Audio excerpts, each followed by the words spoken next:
ask that as part of our budget process when we get to the SAU. But that's our recommendation. Like I said, like Teresa said, I ran it by Denny just to make sure he was in agreement. I think that means tonight, doesn't it? That the SAU was tonight. Oh, they probably have their SAU meeting tonight. Yeah. But we did it as a special warrant article now, so. So I don't know if this is, if you had time to review it, if this is something that you're ready to adopt, it really needs to be done by the end of the year. Yeah. So that we don't get written up in our audit for next year if Yeah. it didn't comply, yeah. This isn't anything new, by the way. This has been going on for what, 4 years? Yeah. Well, Once this it's is adopted, 54, now we're gonna work on 45, I'm still working on 34, so Yeah. it's, this a one-time adoption, or is this something every you year? have to, they want you to review it every Every year. year, Yeah, so I'll put up a little thing in here, you may, reviewing next December. yep, next December you may look at it and go, no, maybe not 8%, maybe we want 10% in there, you know, I don't know. Yeah, You may have to- Me too. I'll make a motion we adopt and sign. I'll second it. Any further? Vote, aye. Aye. Opposed? Nay?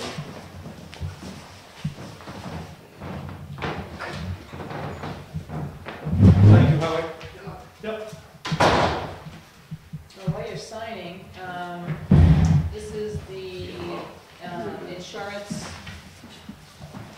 billing form.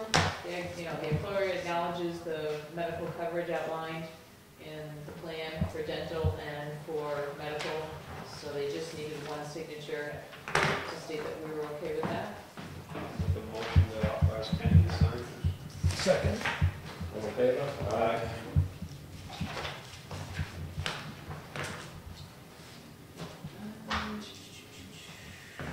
I sent you some stuff. I haven't sent the contract to the town owner yet because we had gotten some questions from Jim that I Yeah, I had sent saw to. that. Yeah, so I think she answered all those questions well enough.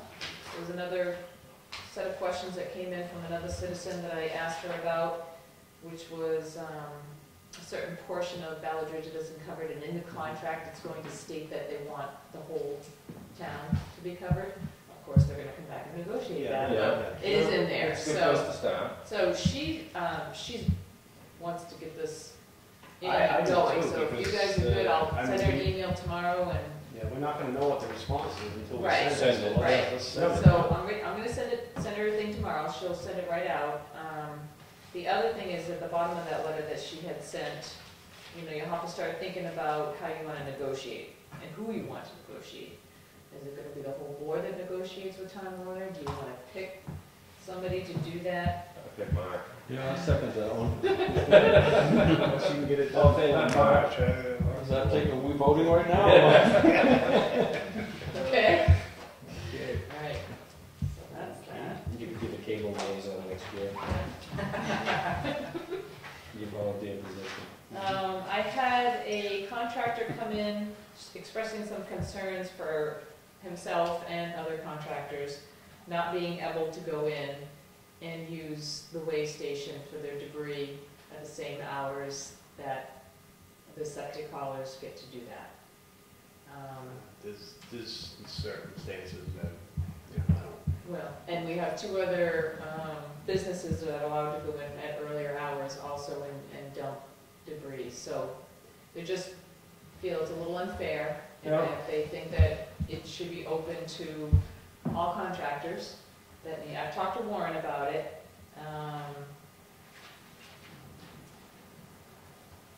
The toughest day would be a Thursday, because they are open for the septic haulers, but they do tickets, and then they get charged and we bill the septic haulers. Oh, So somebody like that, they don't have an account with an us. account, and they're not set up to take funds at that time on a Thursday until a little later. So that might run into a little bit of an issue on a Thursday, but he was okay with, Thursday's the only day really, because Friday, Saturday, Sunday, Monday they're open, Tuesday, Wednesday they're closed.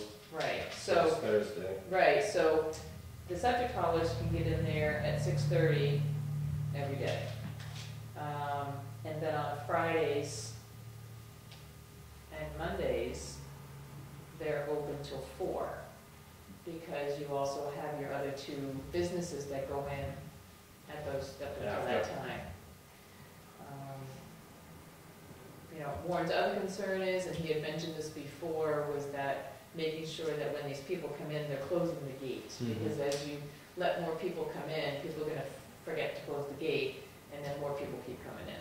So he's addressed it with a couple people, with the contractors and the second haulers that go in there now to make sure that they close the gate behind them as they're coming in and business leaving. owners The versus business, contractors, right. so we don't have to. right, the business owners. Yeah. So that was some of their concerns. They're on, I mean, contractors are How many on the. calls did you get on this? I had one person come in and said he was speaking for other contractors also.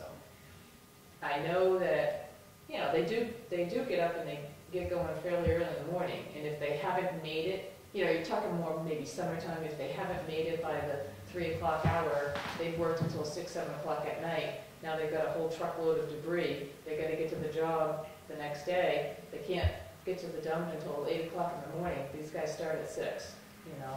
So they just want the opportunity to get there, dump what they need to go, and get to the next job. The transfer station guys were in there at 6:30? Warren's in there at 6:30. Hmm. Warren's there at 6:30, and then Leroy, who's the other way station person, is there at 7:30. Most days, and then on Mondays he goes in at 8, because he doesn't, you know, they gotta shift around the hours because of not having any overtime, so. But somebody is at the way station at 6:30.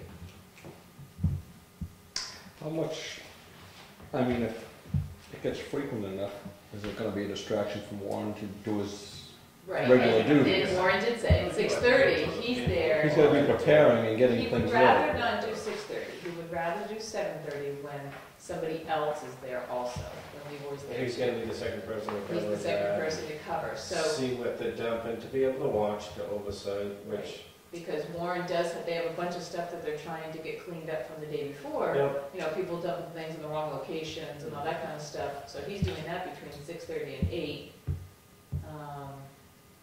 I mean, we can't tailor fit to everybody, I mean. No. I just think you can open up a Pandora's box, so you don't want everybody coming in there early, man. I mean, he did 7:30 as a half hour early for contractors. I mean, it is good to get those vehicles out of the way so that the public doesn't, you know, but usually they're there during the weekdays, not the weekends, during a busier time anyway, I would think. Yeah, I think contractors work. Pretty much self-employed contractors work a Yeah, lot. but I don't see them hauling as much on the weekends. Well, maybe not a Sunday, but definitely a Saturday. very few towns even allow you to bring in the construction and demo debris and shingles and stuff like that. Most of it, you're hauling down to turnkey and your own dumpsters.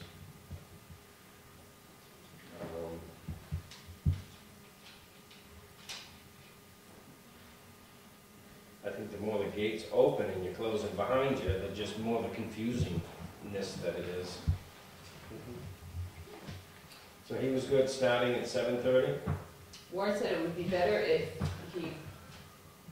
it could be done, if you wanted to do that, if it could be done at 7:30, because that's when there's two people there that do the weigh station. So it could be either him or Leroy, you know, at that time, so. I think once you open the gate at 7:30 though, then I should be able to bring my trash in too. You know, once you get. Well, this is where it's escalating. Yeah. Yeah, it's escalating. Once we right start there. opening it out. It's like, well, can't you be open at 5 in the morning so we get the truck unloaded before we start, you know? I should be able to Let me get. ask you a question, what did they do before? What have they been doing before? I mean, they've been coping with it now for how long? They have, probably, but I also think that now they know that it's open You see for somebody certain else other doing it and- people, so why isn't it open to, I guess you've opened it up already for a couple people, so why not the contractors? Yeah, well, we're talking about our septic, you know, the sludge, Mhm. you know, and we're talking about enormous amounts of garbage, the businesses, you know, that would actually impede the flow of the thing, but I don't think we're talking a whole lot with contractors, you know. most contractors, they got a significant amount of it, hire out a dumpster, put it right there and deal with it that way. If you're just talking about, you know, back end of a pickup, I think you're opening up to the public. Yeah. I'm just expressing their concerns. I'm not in I'll favor call of them and it. let them know At whatever this- you want. At this point, I'm not in favor of it, because I think it's, You know, leave it as is until we can talk to Warren, and if they wanna get on the agenda and come in and talk, then they can. Okay. We can talk to them then. Since we're talking about Warren, may I bring something up? When, like the tires that we just allowed to be disposed down there and stuff, I know I mentioned it a couple of years ago, and I know it's a concern to Warren that if, and this is why I asked about the debris for the Greater Wakefield Resource Center. Yeah. It puts a strain on his budget when unanticipated Pretty stuff. costly items come in there that he has to pay to get them removed, like tires Yep. and construction debris, and they come waltzing in the door without him knowing about it in advance, so he can't budget for it. I had mentioned to him that maybe he should think about putting a line in there, I was just thinking the same you know, thing. maybe, Charitable. I said, what did it used to cost you? And he told me it used to cost about $5,000 an average. I said, maybe you ought to put a line in your budget for unanticipated stuff that the town, activities that the town might be disposing of down there. Yeah. And so I just wanted to let you guys know about that conversation. At least start the line and put $1 in it, you know? Get it going, you know? Going, yeah. Today we had sent you information on, well, one of the items was a letter I received from New Hampshire DOT on the funding, the revenue that we should be receiving for next year. Highway block grant. Mm-hmm. So just so you know, that's down about $14,400, the revenue we will not receive, that we received last year.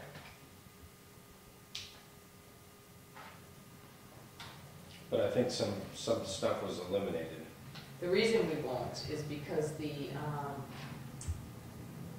revenue we were getting from the surcharge on auto registrations, that was the $30 and $45 fee, we would get a portion of that. As of July 1st is no longer effective, so come this 2012, we won't get that funding.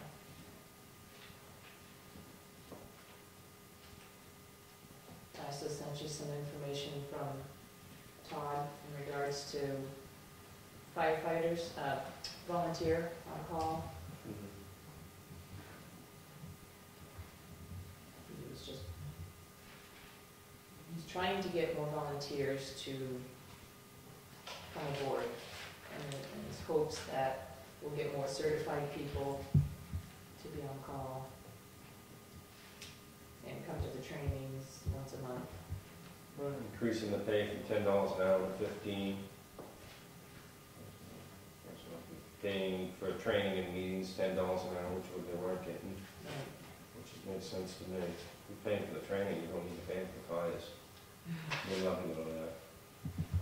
Maybe another thing is they only pay once a year at Christmas. You could break that out to 4 times a year. We talked, him and I talked about that. He says that would pay them for their monthly meetings they would come to, and then every other thing we can pay as a quarterly payment. Yeah.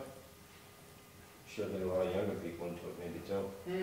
So I told him if he wanted to write up something, we could put it on the website to try to get some more interest. Yeah, put it on the sign, no problem. Volunteers, yep.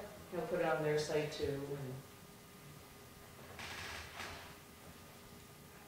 And it looks like he's absorbing this cost into his budget, correct? Yep. Which just scares you. But He just, because he doesn't know how it's going, he doesn't want to increase anything, because he doesn't know how it's going to affect. You know, you may still only have all these people at $10 an hour until you get them trained. You might know at next year's budget time, okay, well, these people are working out well, they're gonna get all certified next year, we're gonna be paying them $15 an hour. So for this year, he thought it'd be safe and okay to absorb it. absorb it if he, Sounds good. okay. He was gonna do that effective as of January 1st.